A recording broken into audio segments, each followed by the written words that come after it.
I was dancing too. Yeah. Good morning, Lori. How are you? I'm really good. And you know what? It's always a good morning when I get to see you at 9 o'clock. I'm very happy about that. Absolutely. We are a little late and rushed and crunched for time today. So I am currently sharing out. That's why I'm not looking at you. I am currently still sharing out the stream to all of the different Facebook groups and whatnot.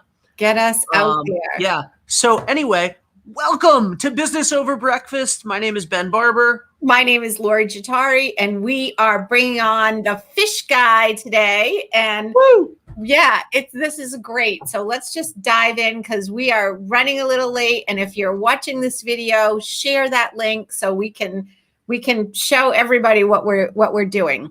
And what we are doing is we are every week bringing on a new business in Rhode Island and sharing it far and wide. And we're starting to get some momentum here. And so, hey, welcome, Fish Guy. How are you, Kurt? Good morning, Lori and Ben. It's very excellent to be here. I'm very excited to be with you guys.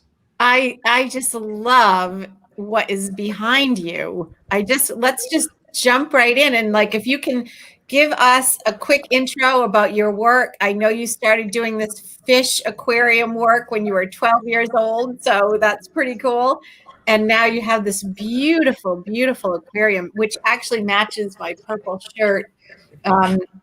Yeah, another shirt story. Of course, that was intentional. Yeah. That's why I wore this shirt. So tell us a little bit about yourself and just what you're doing here in Rhode Island. I'm the fish guy, and at the age of 8, I got a goldfish for Christmas, thanks to my mom. And by the time I was 15, I had 4 aquariums in my home. At the age of 15, I decided to go see talk to my dentist about cleaning an aquarium that was in their office. And here we are 25 years later, we're still cleaning that aquarium. As a matter of fact, my next appointment is with my dentist. Unfortunately, it's not because I'm cleaning the aquarium. Oh. So that's too funny. So basically through high school and then college, I developed a company around installing and maintaining aquariums.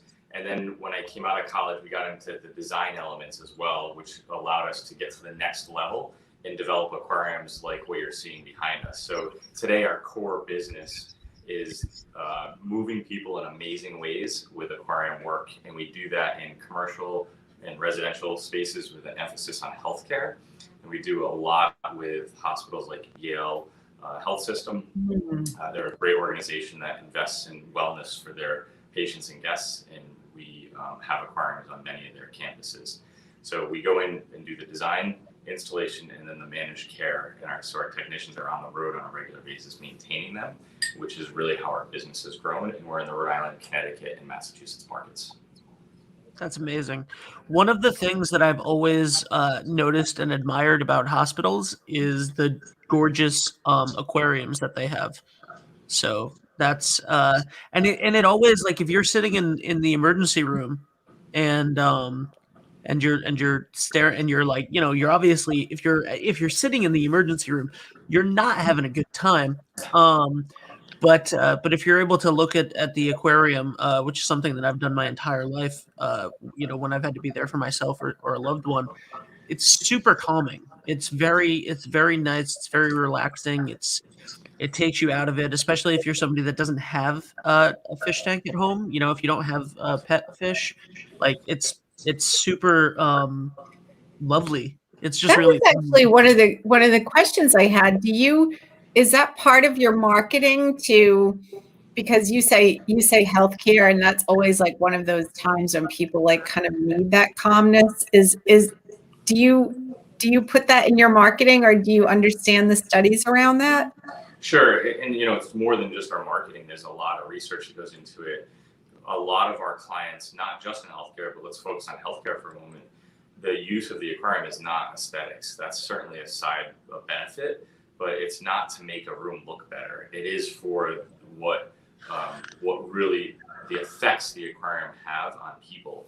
Our motivation is to move people in amazing ways with aquariums, and that's our why. That's why we exist as a company. It's why we hire people. It's It's why we engage with our clients. And that movement is different in different environments. So in healthcare, like we started, yes, we are helping manage anxiety and white coat syndrome. We're increasing dietary intake in memory care dining rooms because the residents in memory care and also that have Alzheimer's are clearing more of their plate independently, and that allows for less nutritional supplements to have to be utilized, which is very costly. So there are many, many benefits on the health side. We also focus on employee engagement and employee wellness in commercial environments, even outside of healthcare, and what having an aquarium in a commercial environment in your workspace means. And today is even more important as we look at bringing our teams back into the workplace. Look, a lot of us, including myself here, working out of my home, it's great, but I can't wait to get back to life as normal as I'm sure all of us combined are like that. Yeah.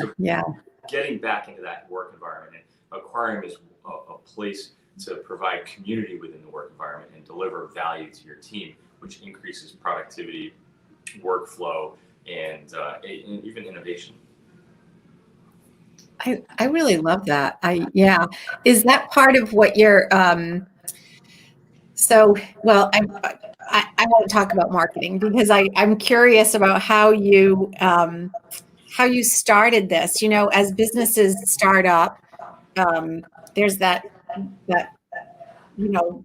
a period of time where all of a sudden as a business, you're saying, okay, it's time to get to the next level. And that probably happened for you a decade ago, right? But like, how did you move your business? Like, what challenges did you feel you overcame as a business owner? And I know you went to the Goldman Sachs 10K business. So I have a question about that too. But initially, when you started, like, what was the first hurdle you kind of overcame to create this beautiful stuff? There's a lot of hurdles as an entrepreneur and as a business person, so it's interesting. Where do you begin with that? I got into the business because I was passionate about a hobby. I grew the business as what I thought was a way to earn money while I was in college, and I absolutely thought that I would be going on to do. I actually thought I was going into law enforcement. That was my motivation. And just as I was going into college, I changed. I had started the business. I changed from law enforcement to business in school. And then when I left school, I was doing $150,000 as a college graduate, or just leaving college. I went to school for 2 years. When I left, I was making $150,000 in revenue at 20 years old. So I was like, wow, this is actually a legitimate business. I could actually do something with this. And I was like, everything I want, my passion, entrepreneurship, and business, law enforcement, I set aside. I was like, I've got it. So why go do something else? And so many obstacles pursued after that. That's really when, okay, now I'm in the real world. I started to I rented a 150 square foot office, and in that building we grew to 3,000 square feet over the years, and then moved out of that in 2006 to Warwick. And now in 2021, we're looking at another building in the Warwick area as well. And did it initially start as cleaning fish tanks or both? Yeah, the only thing we did when I was in high school, we cleaned aquariums, and at the age of 18, I think I was out literally, if you didn't have an aquarium, I was marketing to you to get one. And I remember my first sale, I sold a $1,000 aquarium. So it was first time I ever sold an aquarium that, began a relationship with a client that didn't have an aquarium, and realized that, wait, I'm not looking at people that have aquariums. Look at all the aquariums that don't exist. I need to fill those spaces, and that's my market. And so I remember selling a $1,000 fish tank. And then I didn't ask for a deposit. And at the time, I had to ask my parents for the $1,000 to buy it. And there's no markup on it, so it literally was like $1,000. And then the client quickly paid after that. And then not too long after that, I was on sales calls in Mystic, Connecticut, at the bottom of the hill in Mystic, knocking on doors. Had just been rejected from a restaurant that had 2 aquariums. And they're like, yeah, we take care, our chef takes care of it. And I walked up. I was looking up at the top of the hill, and like the only business left is Mystic Pizza, and like a pizza place isn't gonna buy an aquarium. And then I was like, wait a second, my sales passion kicked in. I'm like, all they can say is no, and I'm already here. So I went in, and again, this is 20 some years ago, and I met with John Zlepos, the owner, and he bought a fish tank. My first custom aquarium back then, it was $10,000. So. Oh man, that's so cool. That's such a great story. Yeah. So I know one of the questions that you wanted to focus on, or that you just asked, that I kind of dodged around, was kind of the obstacles in the business. You know, one of the things in my 20s, I was growing a business, and just really, my work ethic, fortunately, is very good, and I was just a hard worker, and I infused that into my team as well. It took me probably I was 25, 26 years old, and I was at a conference around leadership and really around psychology development. And today, I guess what we call I believe it's called industrial psychology, or, the psychology within your team. Mm-hmm. And I actually started studying that to the extent that I even teach it now through the DISC profile program. And cool. So I think people are the biggest asset in your organization. And not that it was a challenge or a problem, but you really need to understand that. And as a leader, so I would say that, understanding the way team development happens and the psychology behind that is probably number one obstacle. And then I think for every business, finances. Finances are, you never have as much as you need to invest in your company, and you have to find ways to make it work. And there's been some very challenging times. In 2003, it was very difficult. I didn't know much about finance. I remember sitting with my accountant, and he's like, you're really worth more than you're making. And he says, you should go get a job somewhere. I don't know that cleaning aquariums is going to get you to where you want to be. And so I fired him. And I was like, what? But he was kind of right. Actually, what I asked him was, what would I need to do to get to where I need to be in this business? And it was basically my finances were out of order. I didn't even care what at the time. I was just, the more work we could do.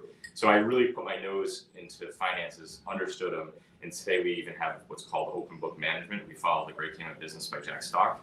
And our entire team is educated in finances so that everyone can make educated decisions based on the content of the business. Yeah, seriously. Kurt, you're amazing. I have one follow-up question to that. How do you scale a business that starts with you cleaning fish tanks for your dentist, who, by the way, just because I know it's on everybody's mind, is your dentist perhaps Dr. P. Sherman at 42 Wallaby Way, Sydney? So my dentist is not. Is actually okay. Dr. Torbett in Westerly, where I am, and Dr. Torbett bought the practice from Dr. DeMeo, who and now they're on their 4th aquarium. I knew you were okay. As soon as I was like, something fishy. I see that all the time. All right. I am also in Westerly. So that is, yes. Also all right, I'll get back to that. But I do want to also say one more thing about the not going into law enforcement. I think that you have no idea how many crimes you've stopped by calming people down. So I think you got the best of both worlds on that. I'm just saying, I think you got the best of both worlds on that. So anyway, how do you scale this company from cleaning fish tanks yourself to building fish tanks yourself to finding a team of passionate people who do what you do? You hang around with people smarter than you. That's it. Yeah. At the age of 15, 16, 17, 18, 19, even now at 43 years old, I'm constantly looking for people that have done what I've done. Not necessarily in our industry, more so outside our industry.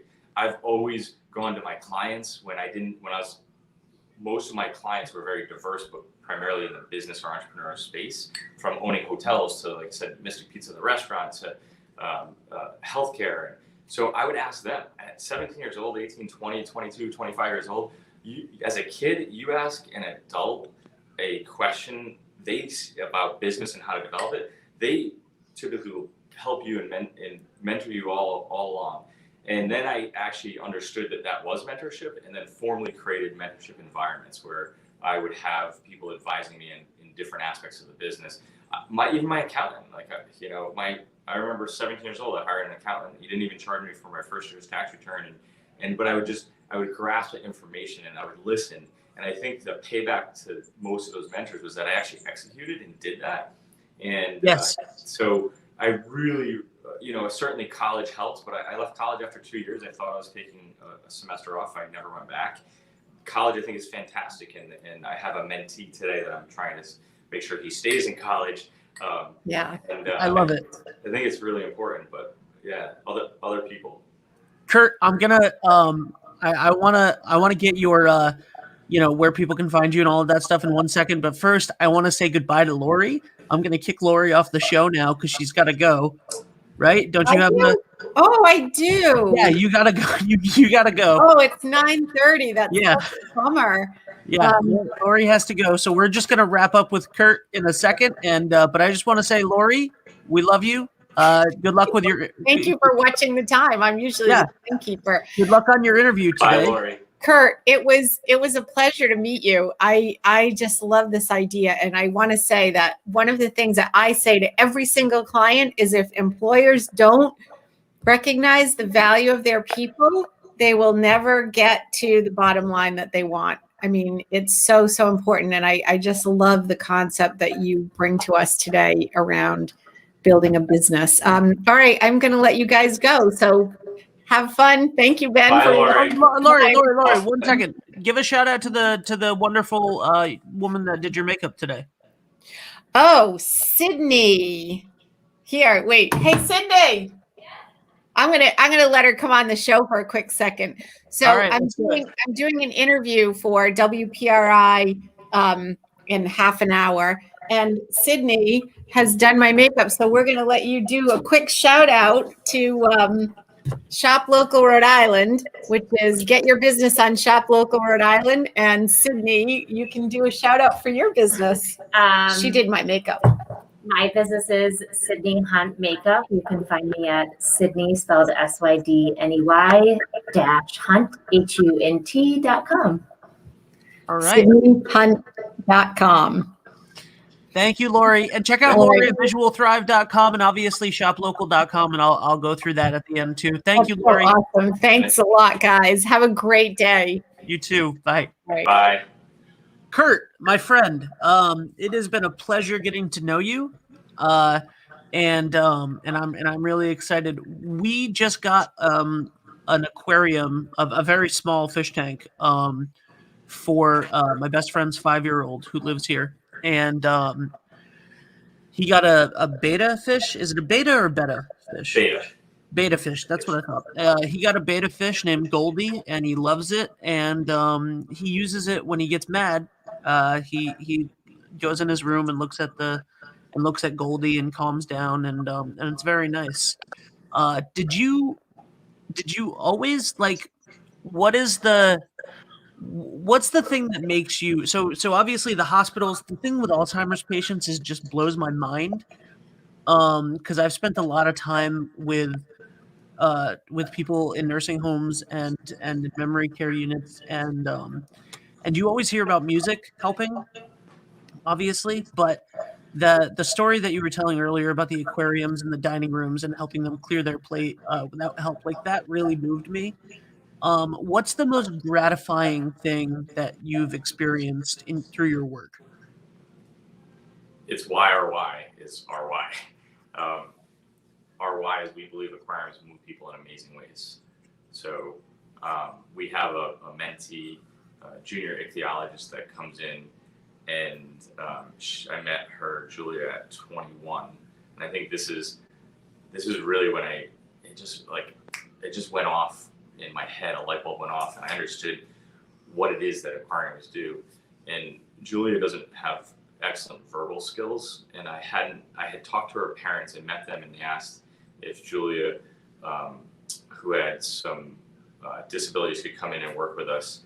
And I had them come into our showroom. I was in my office, and our parents popped their head in my office, and I was coming out to meet Julia, and Julia's face was, I came up from her back. She was looking at an aquarium, and her arms were flailing a bit, and I just knew. I had never met Julia, and I knew that she was smiling, and the excitement over her and that experience, I just knew that there was something there, and I'm like, in that relationship. I was like, we have to figure out how this relationship is going to work because she needs to spend time here. And that was kind of a turning point. But I've seen that time and time again, over and over and over again. And it's not just with kids with autism, adults with memory care. It's me at 11 o'clock at night looking at my tank, sitting in my office chair, and realizing like what that is and what's happening. Like there's a movement that happens when you look at our customer experiences of all different demographics and all different capabilities. That's what happens. That's what is in. It has to. I'm just lucky because it's fish and water, and we get to provide the care for that. And even the beta fish that you talk about, we have a vase called amphora, and it's a dressed up beta bowl, if you will. And beta bowls are very appropriate for beta fish. Betas are found in rice puddles in Thailand, and they like small bodies of water. That my mom has one in her apartment, and she talks to her name's Dorothy, the fish. She talks to Dorothy for 2 hours a day. So I mean, it's just amazing. So that's what it's about, and that. We don't sell aquariums. We sell the movement of moving people in amazing ways. I love it.